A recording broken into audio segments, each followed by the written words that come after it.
एक बार की बात है, दो दोस्त होते हैं। दोनों दोस्त बड़ा ही परेशान होते हैं क्योंकि दोनों के पास नौकरी नहीं होती। दोनों सोचते हैं क्यों ना हम एक बिजनेस करें, शायद उसी से थोड़ी कमाई हो जाए। दोनों मिलकर एक बिजनेस शुरू कर देते हैं और उनका यह बिजनेस चल भी जाता है। दोनों सोचते हैं कि क्यों ना हम किसी बड़े शहर में जाकर इस बिजनेस को करें ताकि हम और पैसे कमा सकें। यह सोच दोनों एक बड़े शहर की ओर चल पड़ते हैं और वहाँ जाकर अपना बिजनेस शुरू कर देते हैं। किस्मत से उन्हें एक बहुत बड़ा व्यापारी अपने ऑफिस बुलाता है और उन्हें एक कॉन्ट्रैक्ट दे देता है। एडवांस के तौर पर वह उन्हें 50 लाख रुपए देता है। दोनों दोस्त बहुत खुश हो जाते हैं। एक दोस्त के मन में लालच आ जाता है और वह सोचता है मुझे तो सिर्फ 25 लाख रुपए ही मिलेंगे, बाकी तो मुझे इसे देने पड़ेंगे। वह सोचता है कि अगर मेरे दोस्त को कुछ हो जाए तो सारे 50 लाख मेरे हुए। ऐसा सोचकर वह अपने दोस्त से कहता है चलो पार्टी करते हैं और कुछ खाते हैं, और चुपके से उसके खाने में जहर मिला देता है। जहर वाला खाना खाकर उसका दोस्त मर जाता है। अब वह सोचता है कि मुझे इसका शरीर ठिकाने लगा देना चाहिए ताकि किसी को पता ना चले। वह उसके शरीर को किसी सुनसान जगह पर छिपा देता है और वहां से चला जाता है। मन ही मन वह बड़ा खुश होता है कि अब सारे पैसे मेरे।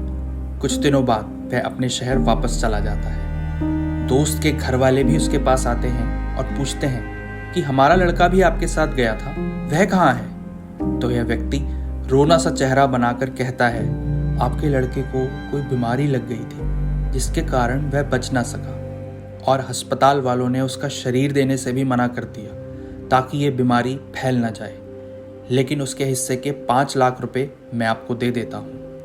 पैसे लेकर घर वालों को भी लगता है कि शायद यह सच ही कह रहा है। अब सारा बिजनेस यह व्यक्ति ही संभालता और सारा मुनाफा भी इसका होता। या मन ही मन सोचता अच्छा हुआ मैंने अपने दोस्त को मार दिया, सब कुछ मेरा हो गया। कुछ समय बाद इस व्यक्ति की शादी हो जाती है और इसे एक लड़का होता है। यह व्यक्ति अपने बिजनेस को बहुत आगे बढ़ा लेता है और बहुत धनवान भी हो जाता है।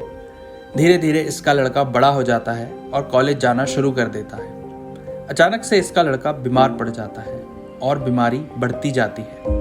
यह व्यक्ति अपने लड़के को बहुत से डॉक्टरों को दिखाता है, लेकिन इसका लड़का ठीक नहीं हो पाता।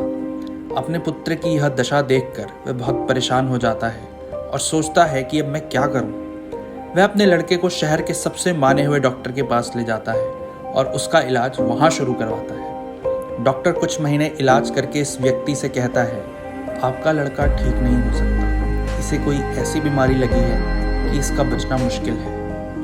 डॉक्टर की यह बात सुनकर यह व्यक्ति बहुत दुखी होता है। इसका सारा संसार चकनाचूर हो जाता है। एक दिन बड़े दुखी मन के साथ अपने लड़के को देख रहा होता है कि तभी लड़का जो कि बेहोश पड़ा होता है अचानक से हंसना शुरू कर देता है।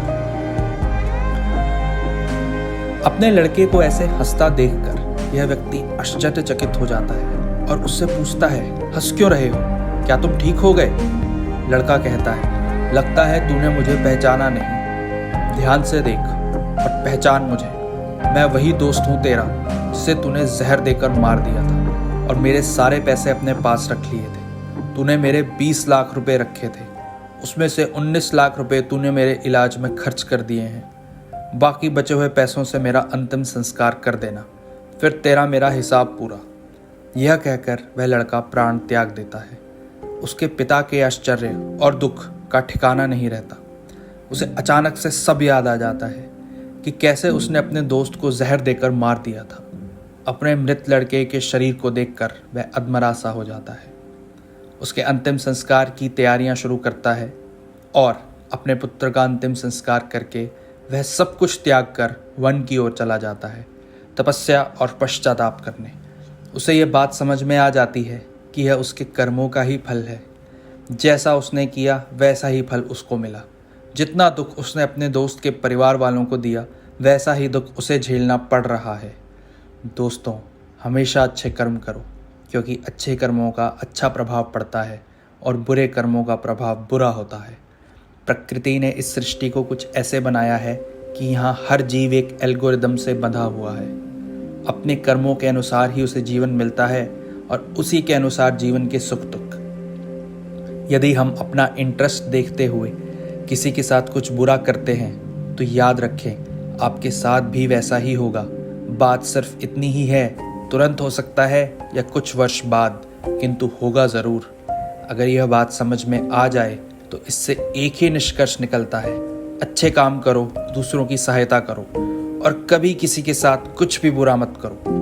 आपका हर एक्शन यहाँ ट्रैक होता है और उन कर्मों के अनुसार ही आपका जीवन और उसकी परिस्थितियों का निर्माण होता है।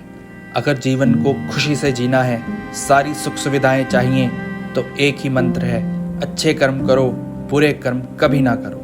धन्यवाद दोस्तों।